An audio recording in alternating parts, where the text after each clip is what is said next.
दोस्तों, मोदी जी के प्यार बिना ईडी बदनाम तो है ही, लेकिन अब जांच में ईडी घोटाला कर रही है। पूछताछ के ऑडियो डिलीट कर रही है।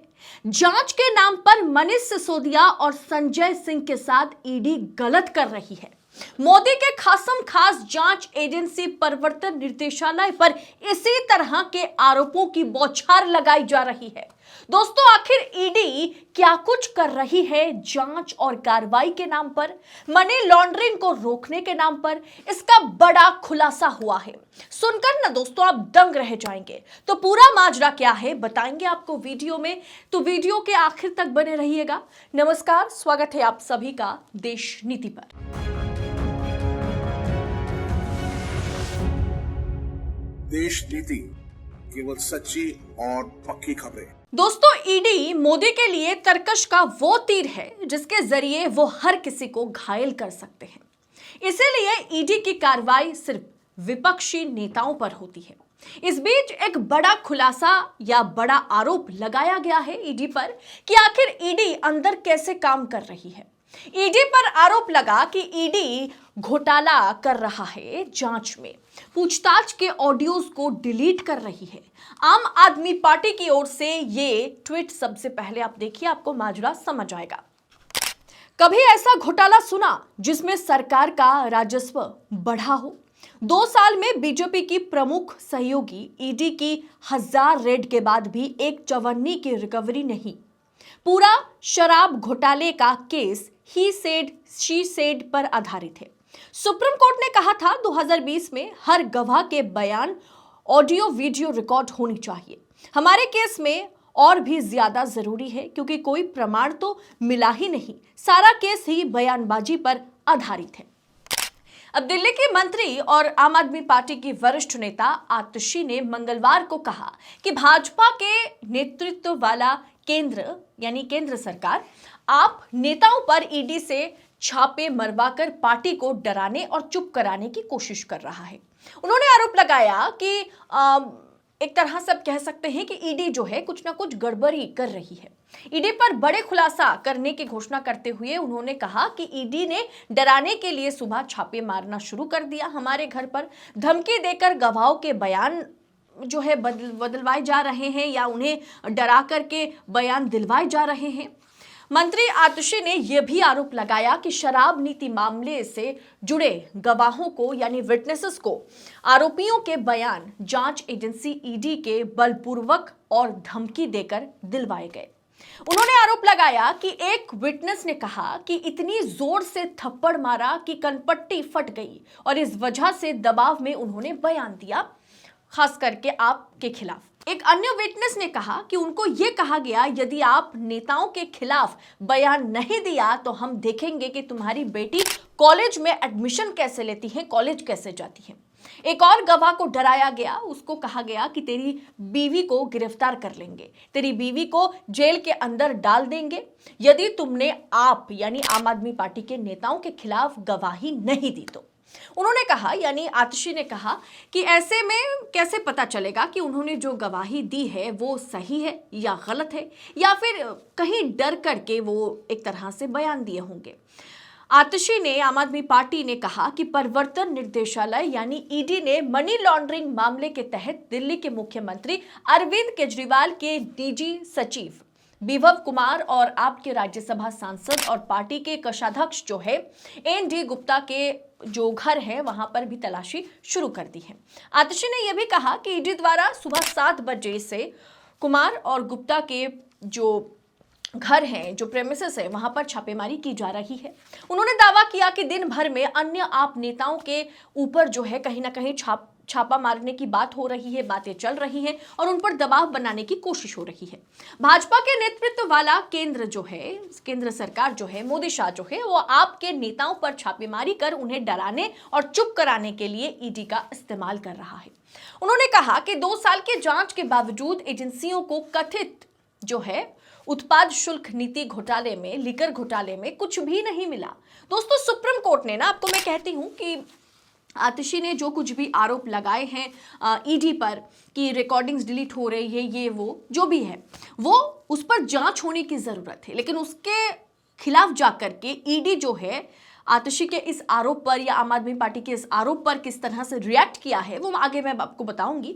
लेकिन दोस्तों सुप्रीम कोर्ट ने ना सच में साफ कर दिया था अपने वर्डिक्ट में कि सुप्रीम कोर्ट ने कहा था कि गवाही लेने के दौरान सीसीटीवी फुटेज होनी चाहिए। सुप्रीम कोर्ट ने कहा था कि सुप्रीम कोर्ट ने यह आदेश दिया था कि सीसीटीवी फुटेज में ये अनिवार्य रूप से ऑडियो रिकॉर्डिंग भी होनी चाहिए, यानी सिर्फ विजुअल्स नहीं, आपको ऑडियो भी सुनाने होंगे। जिसका हवाला देते हुए अब आम आदमी पार्टी ये सवाल उठा रही है कि ईडी ने ऑडियो रिकॉर्डिंग क्यों डिलीट की है। कोर्ट के आगे जो है विजुअल्स तो हैं, रिकॉर्डिंग जो है सीसीटीवी फुटेज की रिकॉर्डिंग है, लेकिन उसका ऑडियो नहीं है। इसीलिए किसने क्या गवाही दी, क्या बातें हुई, ये जो है कोर्ट के सामने ईडी रख नहीं पा रही है। एक गवाह ने अपनी पूछताछ के दौरान के सीसीटीवी फुटेज और ऑडियो रिकॉर्डिंग मांगी तो ईडी दे नहीं पाई। आतिशी ने आरोप लगाया कि गवाह ने कोर्ट में देखा कि ईडी के सामने दी गई गवाही और कोर्ट में ईडी द्वारा जमा की गई उनकी गवाही अलग थी, यानी रिकॉर्डिंग हुई नहीं, अब उसके जगह पर कुछ भी रिकॉर्डिंग डाला जा सकता है। इसी को लेकर के उन्होंने अपने बयान के सीसीटीवी फुटेज मांगे। आतिशी ने आरोप लगाया कि उनको ऑडियो रिकॉर्डिंग डिलीट कर सीसीटीवी फुटेज जो है उसे दिया गया, मतलब ऑडियो को डिलीट कर दिया गया, फिर सिर्फ वीडियो फुटेज दिया गया। आतिशी ने आरोप लगाया, आम आदमी पार्टी ने आरोप लगाया कि ईडी ने ऑडियो रिकॉर्डिंग, आरोप नहीं सवाल उठाए, भाई सवाल उठाना तो लाजमी है। उनके 3 कद्दावर नेता अंदर हैं, सांसद अंदर हैं, शिक्षा मंत्री अंदर हैं, स्वास्थ्य मंत्री अंदर हैं, ऐसे में सवाल तो वो लोग उठाएंगे ही कि आखिर ऑडियो रिकॉर्डिंग क्यों डिलीट की। ईडी देश और कोर्ट के सामने पिछले 1.5 साल की सभी पूछताछ की ऑडियो रिकॉर्डिंग रखे, फिर दूध का दूध और पानी का पानी हो जाएगा।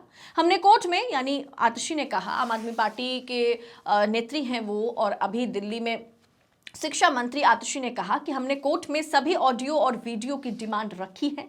दोस्तों इसमें मजे की बात क्या है पता है आपको, कि इस तरह के आरोप लगने के बाद ईडी उल्टा आम आदमी पार्टी के नेताओं को डरा रही है कि अगर आप अफवाह फैलाओगे तो आपकी भी गिरफ्तारी होगी। मतलब एक तरह से धमकी दी जा रही है, ईडी धमका रही है। जांच पर ईडी जो जांच कर रही है वो एक तरफी जांच सबके सामने है, और अगर जांच पर सवाल उठाए जा रहे हैं तो ईडी खुले मंच पर यह कह रही है, खुलेआम कह रही है कि आपको फिर जेल जाना पड़ेगा। वाह, देश में क्या आप मानेंगे कि वाकई लोकतंत्र जिंदा है। सभी विपक्षी नेताओं का चुटकी मार मार कर ईडी उठा रही है, किसके इशारे पर उठा रही है। और सबसे बड़ी बात, उठाने के बाद भी उस केस को जो है रफा दफा ईडी नहीं कर पा रही है। ईडी विपक्षी नेताओं के खिलाफ जांच तो कर रही है, लेकिन स्ट्राइक रेट जो है ना वो बिल्कुल जो है ना के बराबर है, 0 के आसपास है। एक भी कद्दावर नेताओं को वो साबित नहीं कर पाई कि इनके साथ वाकई कोई सीधा कनेक्शन है मनी लॉन्ड्रिंग का।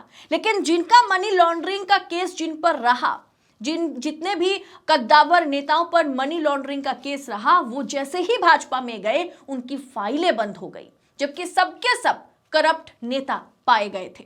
लेकिन ईडी अब उन पर जांच नहीं कर रही है। ईडी ने जो चुटकी मार मार के नेताओं को उठाया है ना, उनके खिलाफ ईडी सबूत इकट्ठा नहीं कर पा रही है, लेकिन फिर भी वो जेल में बंद है। और अगर वो पार्टी अपने नेताओं के लिए सवाल उठाती है, ईडी पर आरोप लगाती है, ईडी से सवाल करती है, तो उन पार्टी के बाकी नेताओं को ये खुले मंच पर खुलेआम डराया जा रहा है कि अगर आप अफवाह फैलाओगे, आप अफवाह फैला रहे हो, ये सच नहीं है। अरे भाई, कोर्ट के सामने रखिए ना ऑडियो वीडियो, दूध का दूध और पानी का पानी हो जाएगा। वो ईडी नहीं कर पा रही है। ऑडियो डिलीट करके विजुअल्स जो है, वीडियो जो है वो दिया जा रहा है जितने लोगों ने गवाह दी है। और जब इस पर सवाल उठाया गया तो अब ईडी धमका रही है कि आपको जेल जाना पड़ेगा क्योंकि आप अफवाह फैला रहे हैं। वाह, अगर इस तरह से देश में लोकतंत्र जिंदा रहेगा तो हम इसे भारत तो नहीं कह सकते, हमें इसे नॉर्थ कोरिया कहना पड़ेगा। और प्रधानमंत्री की जगह पर हम ये कह सकते हैं कि हमारे देश में भी किम जोंग उन बैठे हुए हैं। दोस्तों, इस पूरे विषय को आप किस तरह से देखते हैं, और ईडी की कार्रवाई जिस तरह से हो रही है, और सबसे बड़ी बात कि अंदर में हम देख रहे हैं जो ये खबर निकल के आई कि अंदर ईडी कुछ और ही झोल कर रही है? इस पूरे विषय को आप किस तरह से आंकते हैं? कमेंट कर अपनी राय हमारे साथ शेयर करें। देशनीति बेखौफ और बेबाक होकर आप तक ऐसी खबरें पहुंचा सके, क्योंकि सब में हिम्मत नहीं होती कि वो सत्ता से सवाल पूछ सके, ऐसी सच्ची खबरें जनता तक पहुंचा सके। लेकिन देशनीति अगर वो पहुंचाने का माध्यम बन रहा है तो आपकी भी फर्ज बनता है कि आप देशनीति को, स्वतंत्र मीडिया को अपना भरपूर सपोर्ट दें। हो सके तो वीडियो के अंत में अगर रिपोर्ट पसंद आती है तो थैंक्स ऑप्शन का इस्तेमाल करें दोस्तों। इसके जरिए आप आर्थिक तौर पर देशनीति की मदद कर सकते हैं। बहुत बहुत शुक्रिया। जय हिंद, जय भारत।